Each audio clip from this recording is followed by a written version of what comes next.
Hi, I'm Dr. Tiffany Wall with New Beginnings Chiropractic. Today I'm going to talk a little bit about alternate ways to change diapers so they're putting less stress on them. And then I'm also going to talk about constipation and painful gas and what you can do for those. So when it comes to changing diapers, the reason this is so important is because most of us, it's all we ever see on TV, it's probably how we've seen other people change diapers, is to grab legs and pull or traction up, pull diaper out, clean them up, put the new one in. And what that is it's a lot of traction both on the pelvis and their lumbar spine, their low back. The nerves from those regions are what supply our GI tract. So a lot of that can contribute to issues with constipation, and just that communication errors that can come with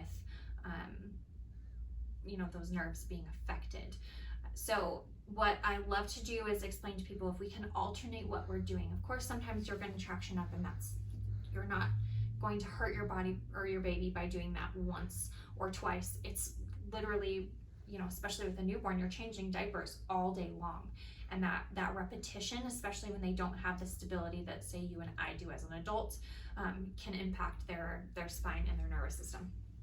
So anytime we can alternate, we're changing up that repetition, the less stress on their system. So what I like to do as much as you can is to roll them. So you're just going to kind of roll baby this way, this you can clean up, take diaper, put new one in, flip them back over. And there you are. Again, it's even better if you have a preference which way they face. The more you change, the more you're putting less stress on your own body. And then the same for baby, so you can face them the other way and be rolling. So change up how you do things will change up the repetitive stress that you're putting on them as they're still rapidly growing and developing.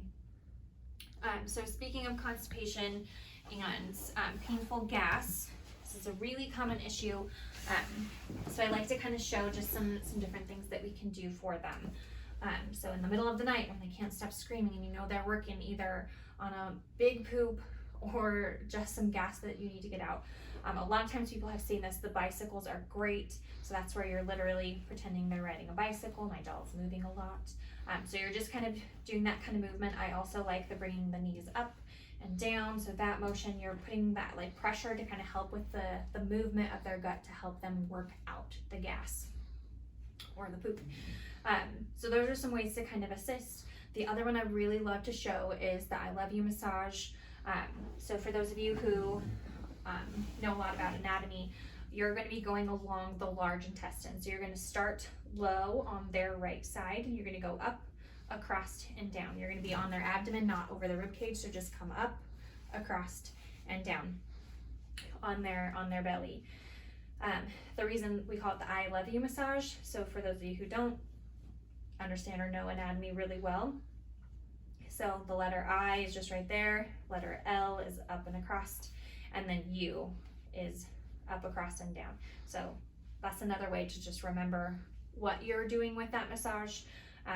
But it's the last part of the food's, track through your system before it actually comes out is through that large intestine. So you're just kind of helping, that's typically where the dehydration happens. So you're helping that continue all the way to their sigmoid colon before it comes out.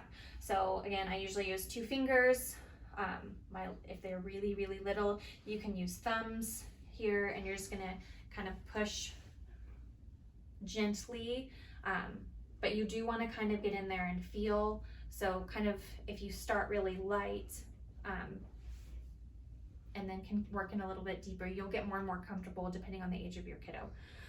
Constipation, we see a lot of that in newborns. We see a lot of it in kiddos who are around that between 6 months and a year once they start solids. So we see more constipation in that time frame, so start more water at that point. But then we also see, 2-3-year-olds that really struggle with constipation, especially if they've struggled with constipation throughout their infanthood and then are getting to potty training. That's another really tricky time when it comes to constipation.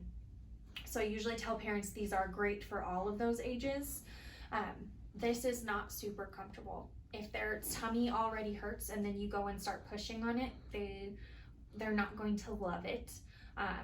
A lot of times parents will tell me the kids won't let me, or they just scream when I try it at home, and they do a lot better when they're here and I'm working on them. But I usually tell parents, like, make a game out of it. If your kids are old enough to be interacting with you a little bit more, do something, or try and explain to your older ones, like, this is to help your tummy. We gotta, help make this easier on your body. So there's just different ways to kind of keep them engaged with your newborns. Again, the more gentle you can start out with, but you do want to kind of help encourage if they're backed up. We're seeing a lot more kids that are getting much older and realizing that they may have been pooping regularly, but they weren't clearing out their digestive tract, and having issues with expanded colons their entire lives and never even knowing that, and then the backlash from that later on. So constipation is something definitely to take seriously, and these are some ways that at home you can help them. I usually tell people with kiddos who are struggling with pooping, that's definitely a big sign that something is not working efficiently, and it's a really great time to get your kiddos checked. So if you have any questions, let us know.